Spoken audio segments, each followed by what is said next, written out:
Now going over to the political part of the podcast, you have Vivek Ramaswamy's GOP debate from November 8th with the top 5 moments. And again, I apologize, I don't have the picture-in-picture software yet. If you have suggestions for technologies that would enable that, I'm still looking for a new solution. I've been trying one by the name of XSplit, but for some odd reason, the picture-in-picture won't work with the camera. So again, if you have suggestions, I do want to make the show better. So let me know in the comments if you have any critique, and I greatly appreciate it. So we do have the audio though, so without further ado, I'll go ahead and play Vivek.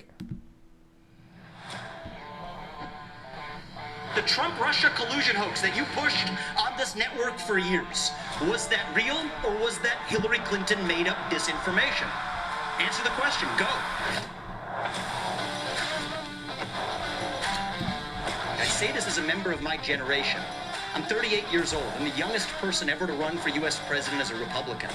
The reason my generation has lost our sense of national pride in part is because people in my generation feel like the American dream isn't available to them. And part of the reason why is we burdened them with four-year college degrees that did not serve their head start on the American dream.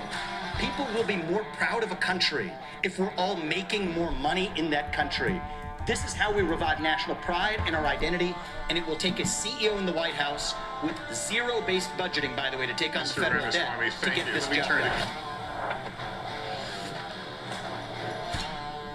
I want to be careful. So he's saying number 4, no to neocons. To avoid making the mistakes from the neocon establishment of the past. Corrupt politicians in both parties spent trillions, killed millions, made billions for themselves in places like Iraq and Afghanistan, fighting wars that sent thousands of our sons and daughters, people my age, to die in wars that did not advance anyone's interests, adding $7 trillion to our national debt. And Joe Biden sold off our foreign policy. Joe Biden's son, Hunter Biden, got a $5 million bribe from Ukraine. That's why we're sending $200 billion back to that same country. The fact of the matter is the Republican Party is not that much better. You have the likes of Nikki Haley, who stepped down from her time at the UN. Bankrupt or in debt was her family. Then she becomes a military contractor. She joins the board of Boeing and otherwise, and is now a multi-millionaire. So I think that that's wrong when Republicans do it or Democrats do it. That's the choice we face. Do you want a leader from a different generation who's going to put this country first? Or do you want Dick Cheney in 3-inch heels? All right, Mr. In which case we've got 2 of them on stage tonight. That might be the best burn. In that case, we have 2 of them. One of the biggest controversy in politics, not being policy, is actually that DeSantis is allegedly wearing high heels and is heightening, which is a controversy in and of itself.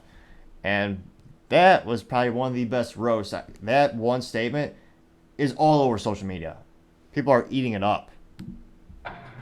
This number 3, unleash the economy. Which, yes. Weigh in on this. Ways that you can improve people's financial condition in the short term. Right, and as a CEO, the economic question is core to my vision and policy prescription for this country. Increase the supply of everything. It's the law of supplies and demand. Increase the supply of energy. That brings down the cost of energy, grows the economy. Drill, frack, burn coal, embrace nuclear. Increase the supply of labor in this country. Stop using our taxpayer money to pay people more to stay at home instead of to go to work. Increase the supply of housing. People don't talk about this one in the Republican Party. The land use restrictions are constricting the supply of housing. That's making housing more expensive for ordinary Americans across this country. And then in regards to the Nikki Haley Boeing, I did look it up. So Haley was on the Boeing board of directors for less than a year. Again, when it comes to the stuttering, click the subscribe button. It might cure it. There's a small chance. It's not 0, for sure. Now, again, Nikki Haley was on the Boeing board of directors for less than a year. She collected $256,322 in cash, stock, and other compensations from the company in 2019, while receiving an additional $83,750 in 2020. This, according to the Securities Exchange Commission's filing. So, just a little note in that regard. So that's the true answer. And I think it takes a CEO in the White House who actually understands this to get this done. Because Americans at home, they know the Bidenomics is a lie. Prices are going up. Interest rates and mortgages to buy your home are going up. But wages have remained flat. That's the hard diagnosis for our economy. Number 2, fake nominee. We've talked a lot about foreign wars tonight, but we're in the middle of a war right here at home. It's a war not between black and white or Democrat and Republican. It's between those of us who believe in our founding ideals and love this country and a fringe minority who hates the United States of America. And I think it's going to take a commander-in-chief to lead us to victory in that war, who first of all knows that we're in a war. Second of all, can't be captured by the special interests along the way. But third is from the next generation, somebody with fresh legs to lead us to victory. I'll shut down the deep state. I'll declare economic independence from China. I'll keep us out of World War III, and then revive national pride in this country. I also want to close with one message to the Democrat Party. End this farce that Joe Biden is going to be your nominee. We know he's not even the president of the United States. He's a puppet for the managerial class. So have the guts to step up and be honest about who you're actually going to put up so we can have an honest debate. Biden should step aside, end his candidacy now, so we can see whether it's Newsom or Michelle Obama or whoever else. All right, just tell us the truth so we can have an honest debate.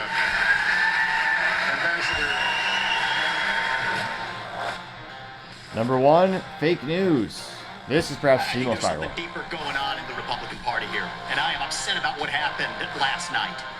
We've become a party of losers at the end of the day. It was a cancer to the Republican establishment. Let's speak the truth. I mean, since Ronna McDaniel took over as chairwoman of the RNC in 2017, we have lost 2018, 2020, 2022, no red wave that never came. We got trounced last night in 2023. And I think that we have to have accountability in our party. For that matter, Ron, if you want to come on stage tonight, you want to look the GOP voters in the eye and tell them you resign, I will yield my time to you. And frankly, look, the people there cheering for losing in the Republican Party. Think about who's moderating this debate. This should be Tucker Carlson, Joe Rogan, and Elon Musk. We'd have 10 times the viewership. True. Asking questions that GOP primary voters actually care about and bringing more people into our party. You think the Democrats, and we've got Kristen Walker here, you think the Democrats would actually hire Greg Gutfeld to host a Democratic debate? They wouldn't do it. And so the fact of the matter is, I mean, Kristen, I'm going to use this time because this is actually about you in the media and the corrupt media establishment. Ask you the Trump-Russia collusion hoax that you pushed on this network for years. Was that real or was that Hillary Clinton made up disinformation? Answer the question. Go. Mr. Ross. This is how we get our country back. We need accountability because this media rigged the 2016 election. They rigged the 2020 election with the Hunter Biden laptop story. Mr. Ramaswamy, and they're going to rig this election. Your time is up. Accountability. Let me turn to Governor Christie. Good music in the background too. That's a good point. How does she still have a job, Ron McDaniel? She's leading the RNC. What is it, 4 losses in a row now? Again, this is supposed to be a party that isn't about giving a trophy to everyone. And you can have all the excuses in the world. The other side raises double the funds. They have the whole media is on their side. But okay, a winner overcomes all odds. You don't make excuses. You execute a new plan. But again, let me know if you've seen differently. But when I look at the Republican strategies throughout the past couple of midterms, all these elections, I'm not seeing them improv. Again, with the stuttering, click the subscribe button. It might cure it. Maybe, perhaps.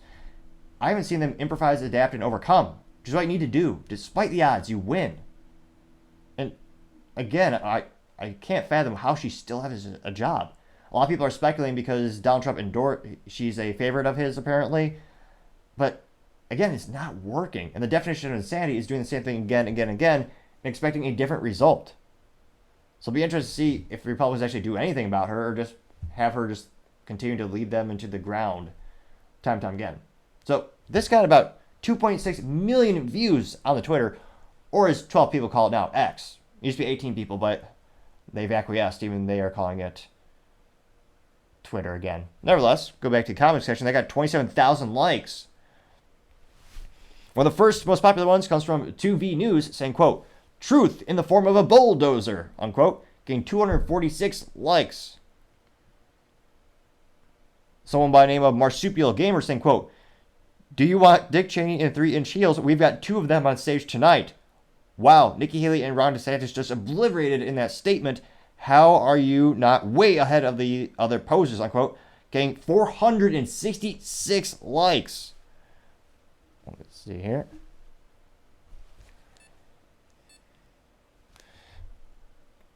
Let's see other comments.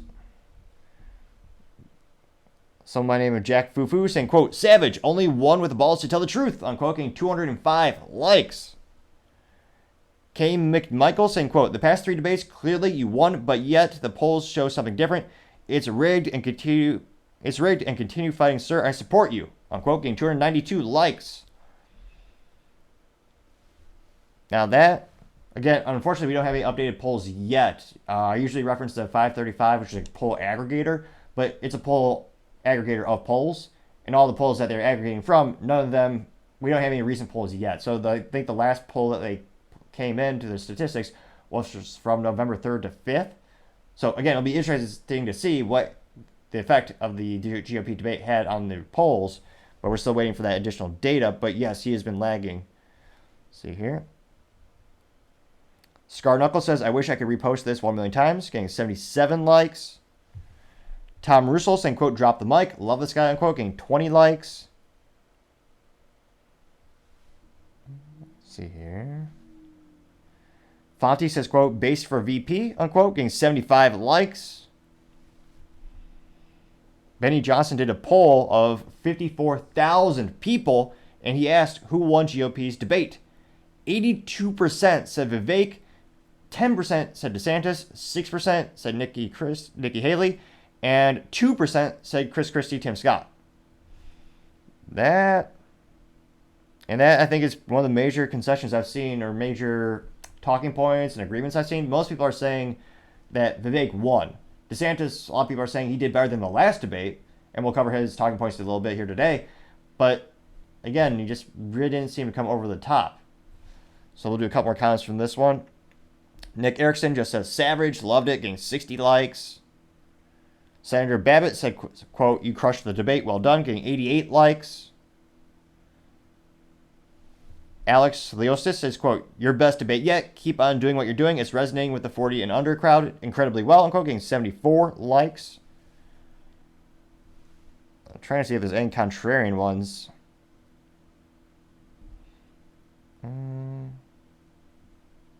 lot of people are saying, yep, great job, getting between 0 and 20 likes. Because usually, let's see here.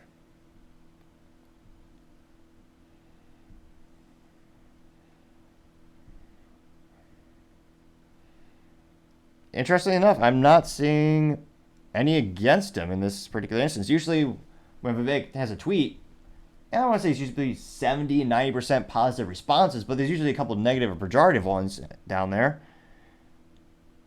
Interestingly enough, it looks like pretty much all the top ones are all supportive. So let me know in the comments, do you think Vivek won the third GOP debate? And then, what do you think is going to be the future? Is this going to really boost him in the polls so you finally pull ahead? He was, for a while, ahead of Nikki Haley by almost double in terms of the percentage, but lately he's been a little bit lower on aggregate. So it'll be interesting to see as we start to have these new polls come out after the debate, how much of an impact did it have? Let me know what you're thinking. Be fascinated here. Thank you again, everyone, for taking the time to tune in today. Again, if you have any suggestions, please leave them in the comments section, because I do want to make the show better and better and better. Also, don't forget to take time to tell your family, tell your friends, tell your coworkers, heck, tell your enemies, tell anyone and everyone. Just stay safe and fight the good fight.